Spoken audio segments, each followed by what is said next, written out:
Hello, friends, and welcome to Take Two for this Wednesday, the 12th of August, 2026. I'm Jeannie, and I'm so glad you've decided to come along for the ride on this hump day. First things first, thank you, everybody, for all your kind words and your lovely birthday greetings. It made turning 69 just a little bit easier, and I just thank you so much for all the love that you poured out to me this past week. And I'm still getting greetings from people who don't go on Facebook often or don't go on X often, and they just noticed and said, oh, sorry I missed it, but happy birthday and many blessings. So thank you, everybody. Well, I want to talk to you today about jumping to conclusions. I was talking to somebody just very recently who said that it was a hilarious thing ensued at her office. And she said she was kind of an innocent bystander, but that when it was happening, it wasn't so much. But now that they look back, it was kind of funny. But it turned out that one of the coworkers there was sitting at the table having coffee on her coffee break at her office. And she was telling tales about her grandfather, who was known as a fake name, okay, Billy Roberts. Billy Roberts was her grandfather, and he had a reputation for being a jokester, pulling pranks on people, doing things like that. And she adored her grandfather, so much so that she even named her son after him. So he was also a Billy Roberts, like his great-grandfather, but he never got a chance to meet him because he had passed away before this woman had been married and had a son, but she named him the same. So anyway, she's sitting there at the break table in the break room at the coffee table, and she's talking with one of the other people who works there and telling these stories about this particular prank that her grandfather had pulled when he was a teenager back in the 1950s. And apparently what he had done was he did something where he pulled this big prank on one of his school teachers. It was innocent enough, but it made a big brouhaha in the school. And it took a good while for them to actually figure out who had pulled this particular prank. Well, anyway, an innocent third person was in the room as this story was being told. And she kept saying, yeah, that Billy Roberts, he had a reputation. He sure, what a reputation. And on about this prank and all this stuff.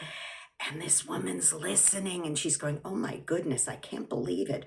Her son pulls a prank like that and she just is laughing about it. That's terrible.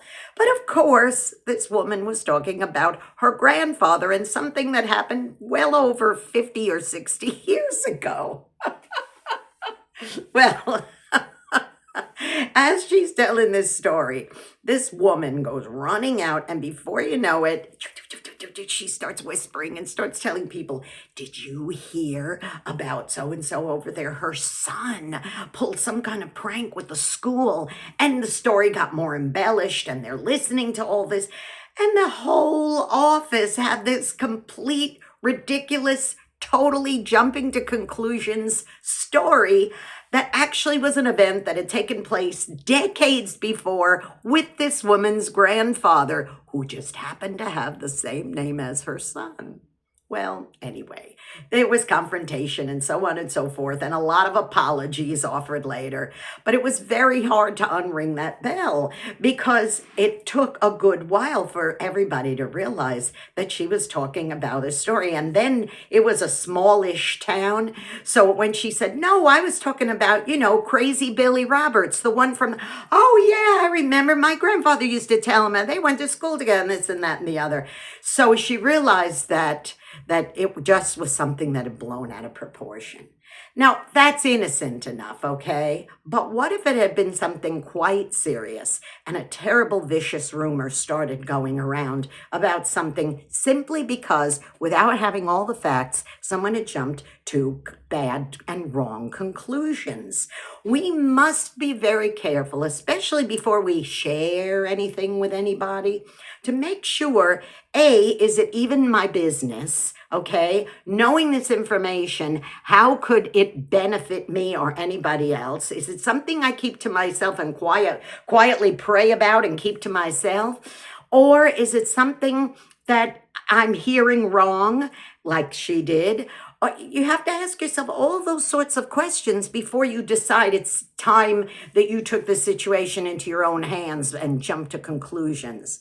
So boys and girls, please be careful before you repeat anything to anybody, that you know the facts, and then ask yourself the question, is this something I need to share, or is it something I should just keep to myself?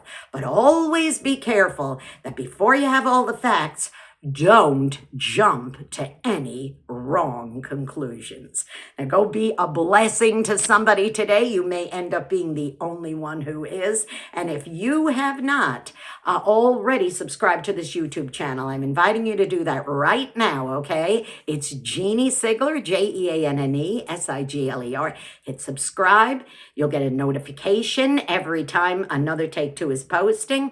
And don't forget to give me a thumbs up. Really helps with those algorithms. And don't forget, also, please leave me a comment. And you can also follow me on X. It's at Jeanne NY Woman, that little @ sign, Jeanne and NY Woman. And you could hit follow and you could comment there as well. Please tune into my program, Eyes of a New York Woman. I got a lot of great feedback on my birthday show, which, by the way, is posted on demand for the next few days, and that is at ultimateoldiesradio.com. Now, you can hear my program by hitting that listen button every Saturday at 9 Eastern, 8 Central, AM and PM. Okay, there'll be a new show this Saturday, but if you want to hear it on demand, right there on the homepage for the next few days, you'll be able to listen to it again, or listen to it if you haven't heard it yet, okay? If you weren't able to tune in on Saturday.